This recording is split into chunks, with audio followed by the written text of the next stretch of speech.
Baik, Bismillahirrahmanirrahim. Assalamualaikum warahmatullahi wabarakatuh. Bertemu lagi di Mutiara Investment Club dan kita tentu tidak akan membahas tentang resesi 2023 ya. Jadi kita juga tidak akan hanya pamer tentang apa yang sudah kita capai, tapi kita hari ini akan berbagi view tentang beberapa watchlist pilihan dari versi MIC ya. Jadi mungkin ini adalah salah satu konten yang Bapak Ibu tunggu-tunggu. Sebelum itu, bagi Bapak Ibu yang baru menemukan channel ini, silahkan subscribe channel ini dan aktifkan lonceng notifikasinya. Dan karena nanti saya akan menyebut beberapa nama emiten, tentu saya harus menyampaikan disclaimer always on, gitu ya. Disclaimer terlebih dahulu bahwa ini adalah opini saya pribadi, bukan ajakan jual ataupun beli. Baik, daripada kita membahas tentang apa resesi 2023 gelap atau tidak, lebih baik menurut saya kita fokus pada apakah ada peluang cuan esok hari di bursa. Nah, yang pertama barangkali menurut saya ini masih menarik. Jadi ini sempat memang belum saya publikasi di grup umum ataupun di YouTube. Jadi eh, Astra Internasional secara indikator sudah cukup bagus, sudah koreksi lalu kemudian kalau misalnya Bapak Ibu yang sudah melihat ada Smart Money Silver dan Early Akum di tanggal berapa ini ya? Dia Early Akum di tanggal 19 Oktober ya, dan Smart Money Silver dan memang di hari Jumat kemarin ada apresiasi. Baik, kalau misalnya Bapak Ibu ragu-ragu ya karena memang chartnya masih belum stabil, mungkin Bapak Ibu bisa nunggu base entry-nya di 6.300 barangkali ya, 6.300.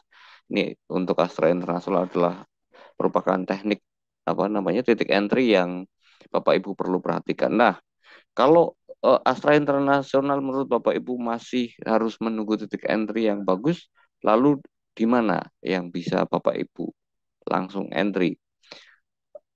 Saya akan menyebutkan saham ini. Jadi hari ini saya hanya akan menyebut beberapa saham. Yang pertama, setelah Astra Internasional ada Saraswati Anugrah Makmur. Jadi kalau misalnya Bapak Ibu yang sudah mengikuti lama MIC, ini ada dua kali ya, ada dua kali kemunculannya bar silver dan sudah masuk ke early akum. Nah, secara trade plan, mari kita lihat antreannya hanya 402 404 ya, 404. TP3-nya maksimal ada di 430 ya, barangkali eh, menurut saya masih sangat potensial ya. Ini untuk Saraswati Anugrah Makmur. Nah, memang saham ini punya kelemahan. Kelemahannya apa? Lotnya hari ini tidak cukup untuk apa namanya Bapak Ibu yang punya equity besar ya. Jadi Bapak Ibu yang punya equity besar tentu tidak bisa masuk di saham-saham model seperti ini. Kalau misalnya Bapak Ibu modalnya hanya 10-20 juta tentu masih bisa. Misalnya ini maksimal belinya di sini 13 juta ya. Jadi Saraswati Anugrah Makmur hanya bisa dibeli oleh Bapak Ibu yang modalnya apa namanya? eh, hanya bisa dibeli maksimal 13 juta 330 lot gitu ya. Lalu yang kedua barangkali dari sektor properti ada LPKR yang bisa Bapak Ibu perhatikan untuk watchlist esok hari.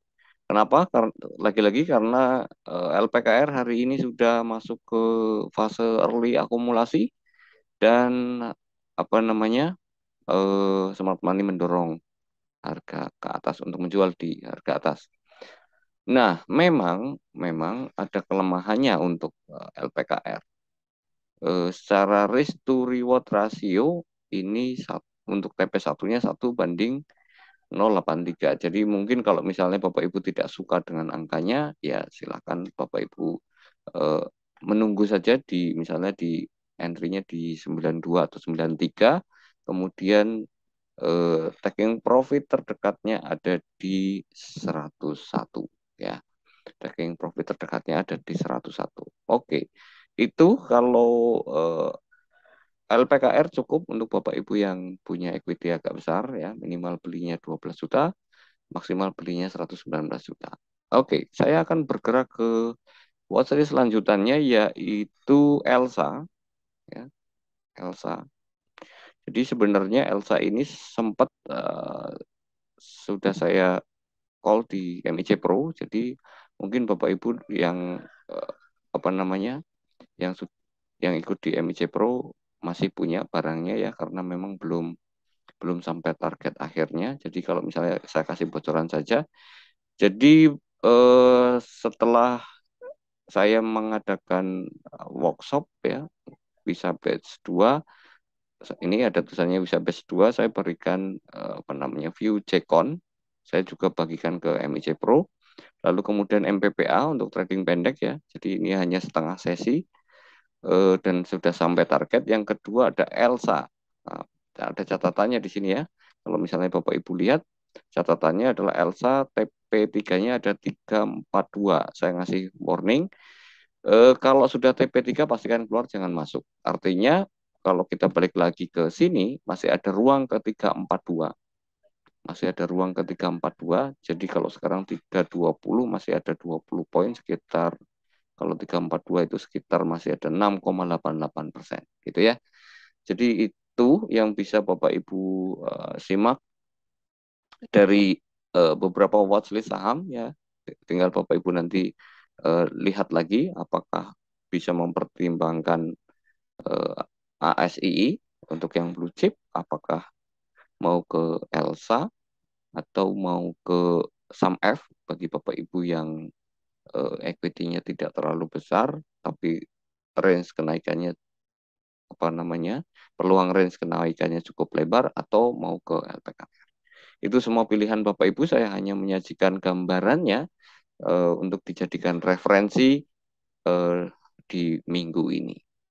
Saya kira itu yang bisa saya sampaikan. Terima kasih sudah menonton sampai akhir. Semoga cuan selalu untuk kita semua. Saya akhiri. Wassalamualaikum warahmatullahi wabarakatuh.